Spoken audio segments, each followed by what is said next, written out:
intervention of the demon of Category 5. My instinct would always prove stronger than him in such a case because the survival mechanism, an integral Category 1 function, is unaffected by demonic onslaughts of this kind. Should I become fat and unhealthy as a result of a combined attack by the demons of Categories 5 and 3, the case is not so clear. Category 1 functions, badly affected, can only defend the self through the observation of potential disaster and the application of will. This is the type of problem with which everyone occasionally has to deal, but confronted by the problem, why can't I perform psychokinesis? Another possible Category 1 function, leaving aside the question of concentration, the solution must be one or a combination of the following. A, I do not believe it is possible. B, I have not spent enough time in attempting it. C, I do not believe it to be necessary. D, I have better things to do. E, I don't know where to begin. F, I don't want to fail, so I have not attempted it. G, I know I can do it, but I have more important things to do. In the event that I do not believe it possible, I succumb to my present level of performance, denying myself the option of functioning at capacity by not recognizing that the belief is arbitrary and that I can change my beliefs as readily as I change my shoes. In all of the cases, I'm being assailed by the demons who are expelled through observation and confrontation. The more successes I gain against them in the mundane areas of Category 1, the better fitted I am to repel their seductions which deny my magic success. The Book of Results. As a result of his training, the magician is superbly capable of disengaging his disbelief. He does this every time he enters his temple and every time he makes an invocation.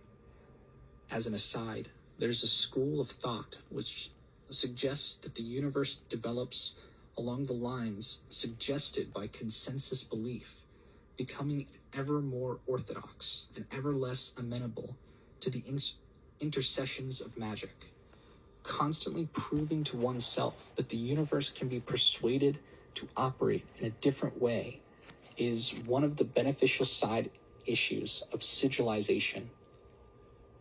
The traditional magician used an arbitrary tool, the grimoire of demons. The proposal here is not that he used the wrong methods, but the wrong tools. Had his grimoire been of demons opposite to his own inadequacies rather than flights of fancy, and had he stated his overall aim and worked toward that aim, he would have been more successful.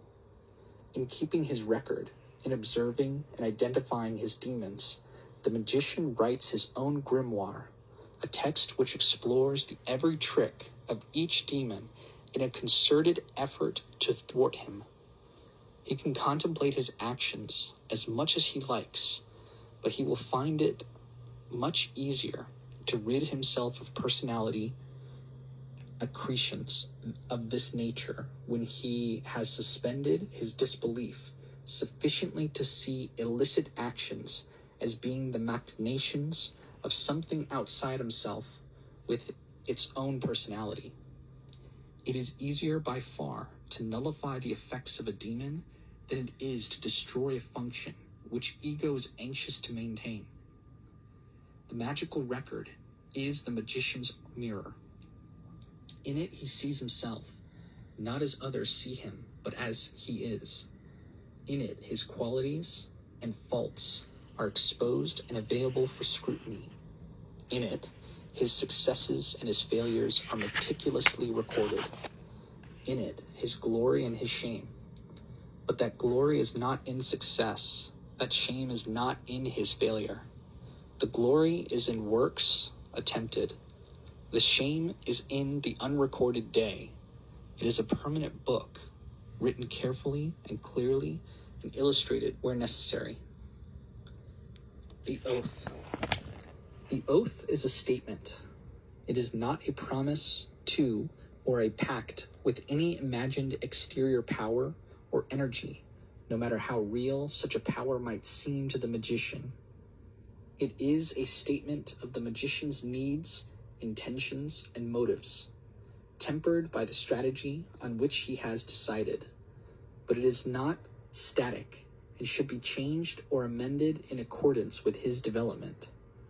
Delineating his position thus clearly is of great value when he faces difficulty in deciding a particular course of action. Even when he decides that the oath itself must be changed. In such an event, his explanation of why the oath must change results in a clear restatement. This matter is not a task which can be completed quickly. For an oath to be effective, it must be both strict and encouraging, confining the magician to licit activity in whichever way he has defined it, yet permitting the broadening of his self-awareness, at the same time pointing him constantly in the direction he has chosen.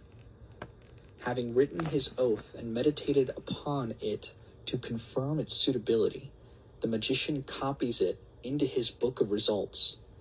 He may choose to supplement it with a pentacle, a design which incorporates the functions of the oath and their interrelationship. The daily regime. Given that the magician must order his life in terms of income and, to a certain extent, sociability, the inaugural phase of his writing of the grimoire must necessarily be a full magical retirement in order to establish the new order. The identification of demons and the formulation of the oath are preomial to this, so that the magician has a workable basis from which to begin. The retirement should be of at least 7 days, this being the minimum period necessary for the integration of a system within which each of the daily activities has an effect on all the other activities. Although the regime should be flexible, the retirement must at least begin with a fixed program so that not even an hour is wasted, and so the magician can immediately begin with the destruction of the demons already identified. An example of regime follows. 9 a.m. Perform acts of hygiene, nature, and necessity. Drink water or fruit juice. 9:30. Pranayama, emphasized because of its effects on self-discipline and clarity of thought. 10:30 a.m. Contemplation and writing up record. The magician looks at his activities of the previous day and analyzes them, as well as the things he should have done but did not. This may affect his program for the present day. The performance of this exercise does not end with the retirement. It assumes an even greater importance when he resumes his day-to-day affairs. Recording his dreams may also prove useful information for analysis at the end of the retirement. 11:30 a.m. Physical exercise. Pranayama cannot be performed by an unhealthy person. Exercise is also a Category 1 function, contributing to health and to a feeling of overall well-being. 12:30 p.m. Breakfast. The oath will, no doubt, have something to say about the quality and quantity of food required. 1:30. Concentration on a chosen power. 2:30. Leisure. 3:30 p.m. Pranayama. 4:30 p.m. Contemplation and writing up record. 5:30 p.m. Physical exercise. 6:30 p.m. Dinner. 7:30 p.m. Personal hygiene and necessity. 8:30 p.m. Leisure. 10:30 p.m. Pranayama and concentration on the chosen power. Thereafter sleep, preceded by a mantra devised to exemplify the oath. At the end of the retirement, the magician reassesses his situation and decides which of these activities he needs to continue. Of necessity, he must continue his daily analyses and power concentration exercises, which will inevitably be more difficult as he re-enters the world of